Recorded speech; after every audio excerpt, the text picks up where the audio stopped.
ఒక చెక్ ఇస్తే చంద్ర పెడదాం శంకర్ చెక్ ఇస్తే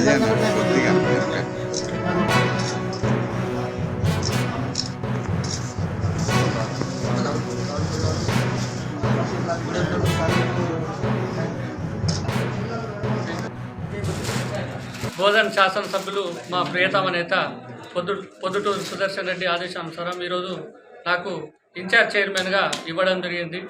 ఎమ్మెల్యే సుదర్శన్ రెడ్డి సార్ గారికి మరియు నా కుటుంబ సభ్యులకు, నా శ్రేయోభిలాషులకు, పత్రిక విలేకరులందరికీ నా పేరు పేరున ధన్యవాదాలు. ఈరోజు ఇన్ఛార్జ్ చైర్మన్గా తీసుకున్నందుకు రైతులకు ప్రతిరోజు అన్నదాన కార్యక్రమం ఏర్పాటు జరుగుతుంది. ఈ సీజన్ వరి సీజన్లో అయ్యే రైతులు మధ్యాహ్నం పూట వచ్చి ఇక్కడ పాపం ఎండనక బాగా కష్టపడుతున్నారు కాబట్టి వాళ్లకు మధ్యాహ్నం పూట అన్నదానం భోజనం ఏర్పాటు చేయడం జరుగుతుంది.